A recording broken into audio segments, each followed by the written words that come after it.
Alright. What's up, everybody? This is Deaf to False Music, bringing you honest music reviews from the hills of eastern Kentucky. I worked up my hair. No, I'm kidding. We are now finishing up the Black Keys discography, which there really isn't a whole lot yet. With 2008's Attack and Release. Now, I don't really have a physical copy of this. I actually got a burnt copy from a friend of mine. Sorry. I will eventually buy this album, because I'm a big Black Keys fan and really want to have a completed discography, an official copy. I'm kind of weird like that. But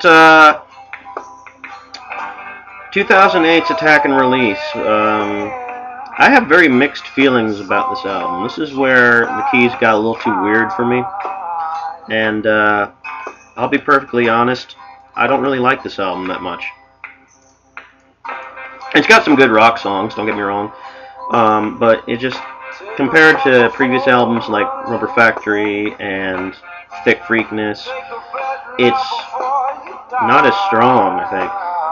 This is the first album where they recorded it in a studio, I believe, and they had Danger Mouse, the production wizard and keyboardist and songwriter of Gnarls Barkley, and he's involved in tons of other projects, one being Danger Doom, I believe, with Danger Mouse and MF Doom, kind of weird electronic stuff.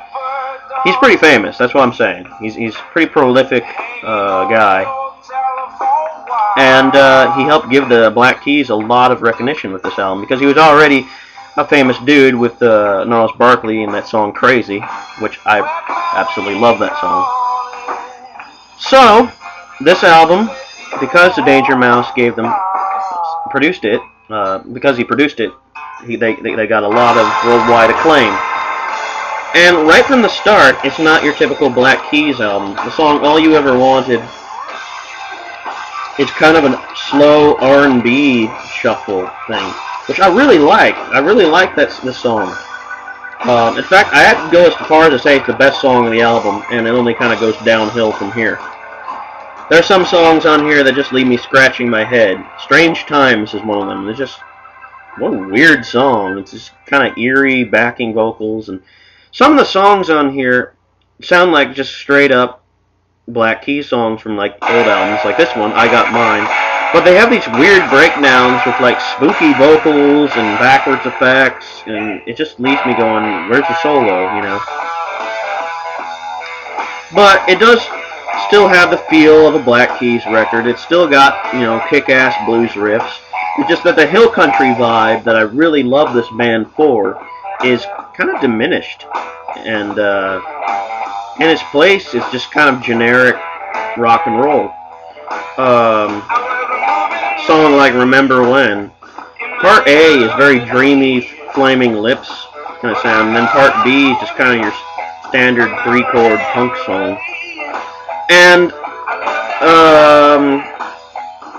other songs, I mean, there's not a whole lot of songs on here. There's only like 11 songs. It's only like a 40-minute album. But it's just like, it's not an album that gets a lot of listens from me. As far as Black Keys stuff goes, I'd rather put on Rubber Factory, Thick Freakness, or hell, even Magic Potion before putting on Attack and Release. I think some of the experiments don't quite work. Like Remember When, it just kind of bores me. It's just like this weird, dreamy thing, which would work well for a Flaming Lips album, not for a Black Keys record. And Strange Times I'm not digging too well. That's a little too spooky, really. I understand that it's kind of lyrically appropriate because it was Strange Times in 2008. And I don't really care for Lies. It doesn't really go anywhere. There's a bunch. It's full of atmospheric noises, but I don't think atmospheric noises make a song. And the drumming's kind of downplayed on this album. I've noticed that on this record. The drumming, like the production on the drumming isn't as strong as previous albums. It was at its best on like the first two records. They had an unbelievable sound with this one. This is the weird part. I'm going to skip this part. I don't like this one. Hold on. That's better. This is where the song gets really weird. And yeah, there's a few moments on this album where I just want to, skip to the next song. But I do like some of the experiments. This one, especially Psychotic Girl, I'm a sucker for banjo. And banjo and hip-hop drums. Good stuff. But this album is also a precursor to some of like the weirder moments on like Black Rock. And this album, the hip-hop element and the funk element is really there. And it's starting to creep up a little bit on previous releases, but with this album, the funk and hip-hop parts start to come in. And of course they would come to full effect on Black Rock and to a bigger extent, Brothers. So, on a whole, it's alright. It's still it's a decent album. As far as Black Keys goes, it's not the best.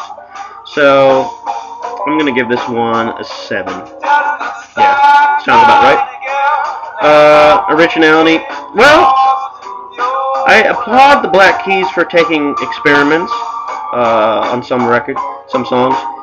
I don't think it always works, but I do applaud them for wanting to change up their sound. And of course, their sound from this point on would never be the same as it was from the early days. And I'll get into that with Brothers. Flow of the record is some songs work, some songs don't. That's how I feel about it. There's like 3 songs on here I don't really like.